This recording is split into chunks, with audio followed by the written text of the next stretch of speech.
Ok, Soda, j'espère que tu vas bien. En tout cas, moi, je vais bien. J'espère que tu as passé des bonnes fêtes de fin d'année avec tes proches et surtout avec tes parents parce que de nos jours, on passe de moins en moins de temps avec nos parents. Et alors que c'est eux qui nous ont élevés et qui nous ont fait grandir jusqu'à on arrive à un âge où on peut se débrouiller un peu tout seul, j'espère que tu as pu en profiter au maximum avec eux, avec tes sœurs, tes frères, tes grands-parents et tes cousins, etc., etc. Là, je t'ai fait une vidéo car je me suis fait la réflexion le 31. Comme tu peux le savoir, le 31, je l'ai fêté seul à la salle de sport. Et après, je suis rentré chez moi pour planifier mes objectifs de l'année 2025. Et je me suis fait ces réflexions, c'est pourquoi de base on fête le 31? On fête le 31 de base pour le changement de date et aussi pour passer un moment avec nos proches. Parce qu'on le passe de moins en moins de temps via tout ce qui se passe en ce moment, le travail, les études, etc., etc. Du coup, c'est un moment privilégié où on est un moment convivial, on discute, on rigole, on revoit des têtes qu'on n'a pas vues depuis des milliers d'années, entre guillemets. Du coup, je te pose la question, soldat. Tu as fait partie de quelle équipe? Ceux qui ont fêté le 31, comme s'ils avaient conquis le monde, ceux qui l'ont fait avec leurs proches, ou de ceux qui sont restés chez eux dans leur chambre à planifier leur objectif de l'année 2025? C'est très bien, je fais partie de quelle équipe? Je te pose cette question parce que, de nos jours, le 31, j'ai l'impression que les gens, ils prennent cette date précise, cette soirée précise, pour aller en soirée, en boîte de nuit, pour s'alcooliser ou fumer des substances ou utiliser des substances pour oublier leur année catastrophique. Parce que combien de personnes vont fêter leur année parce qu'ils ont ils ont fait une excellente année, ils ont eu plein de succès, ils ont atteint tous leurs objectifs. Dis-moi, il y en a peut-être 1%. Et encore, je suis gentil en disant 1%. Mais les 99% des personnes qui sont là-bas, je peux t'assurer qui n'ont rien accompli de concret et qui essaient juste de oublier l'espace d'un instant leur année catastrophique. Et ça, vraiment, c'est dramatique parce que c'est pas en faisant cela que tu vas commencer à avoir une année incroyable. Le lendemain, tu te réveilles le 1er janvier, t'as la gueule de bois, t'es fatigué, t'as passé un mauvais sommeil, tu te réveilles, il est midi et tu penses que tu commences de l'année de la meilleure manière possible. Sincèrement.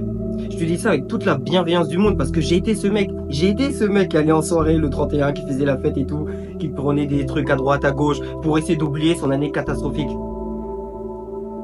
L'année où j'accomplissais rien du tout. C'est pour cela que je te dis cela.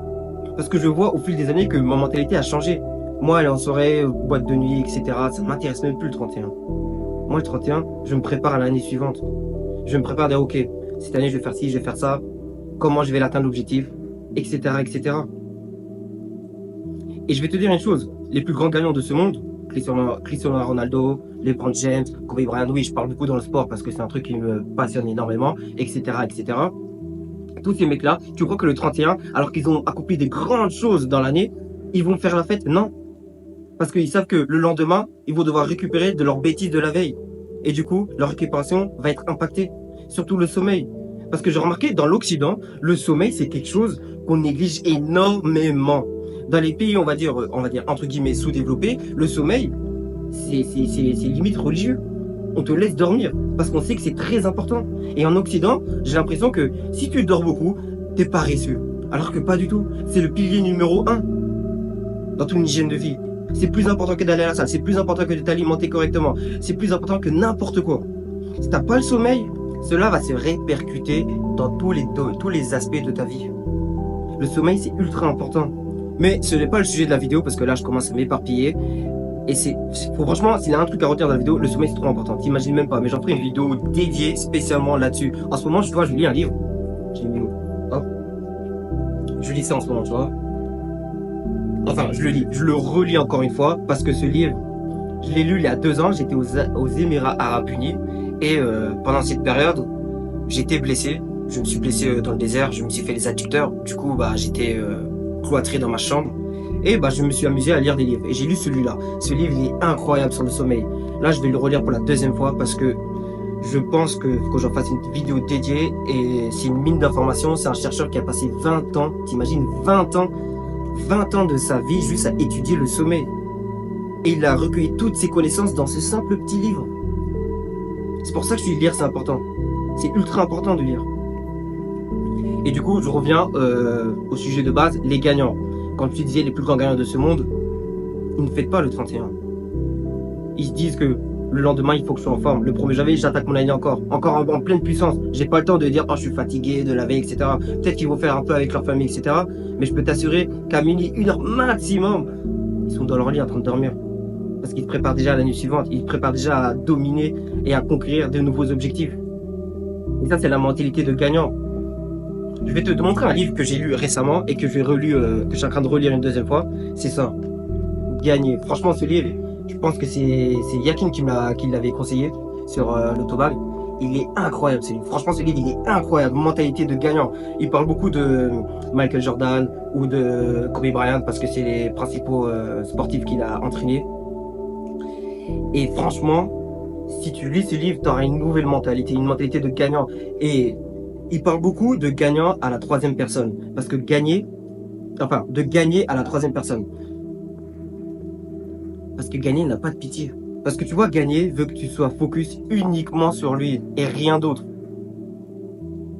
Ils s'en foutent que tu dois fêter le 31 avec tes proches, que tu dois aller fêter ton année, etc. Non, il veut qu'il n'y a pas de repos, il veut que tu sois concentré que sur lui. Et dans ce livre, tu vois, il dit très clairement que la plupart des gens ne réussissent pas parce qu'ils ne sont pas focus sur le mot gagner.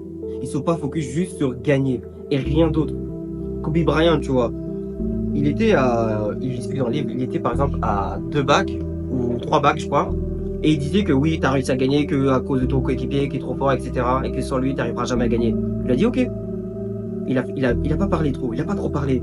Il a laissé son succès parler pour lui. Il a travaillé. Déjà, il s'est séparé de l'autre, de son coéquipier pour qu'il montre qu'il peut gagner sans lui. Et il a gagné 2 bacs supplémentaires. Il a gagné 2 bacs supplémentaires en NBA, tu vois.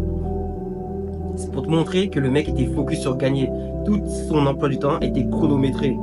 C'est pour ça que je te dis que le 31, il en avait rien à foutre. Le 31 janvier, c'était un jour comme un autre. Un jour où il allait encore se concentrer sur son objectif. Un jour où il allait encore se focus à progresser et rien d'autre. Pour que le 1er janvier, il arrive encore en pleine forme. Et c'est cette mentalité que tu dois avoir. Moi, le 31, j'ai rien fait, personnellement. J'ai rien fait. Et moi-même, je suis choqué de moi-même. Parce que je sais qu'il y a 1 an ou 2 ans, je serais parti en soirée, j'aurais fait une boîte de nuit, des choses comme ça et tout. Mais juste en 1 an, je vois que ma mentalité a drastiquement progressé. J'ai lu énormément de livres, comme tu peux voir derrière. Et c'est pour ça que je dis que la lecture, c'est ultra important parce que tu prends l'expérience d'une personne qui a pris 10 ans à faire quelque chose en moins de peut-être 1 mois, 2 mois si tu lis rapidement. C'est énorme. Je me suis beaucoup égaré comme dans cette vidéo. Je te parlais du 31, je suis parti sur le mot gagner, je suis parti sur le sommeil. Enfin bref, c'est un peu une vidéo retour. Je vais recommencer à faire des vidéos YouTube. Et j'espère que tu as planifié des objectifs pour l'année 2025. Que tu es focus, tu sais ce que tu dois faire. Et n'oublie pas cette phrase que j'aime beaucoup, c'est si tu fais comme tout le monde, tu seras comme tout le monde. Je te laisse sur cette phrase. On avance ensemble, soldat.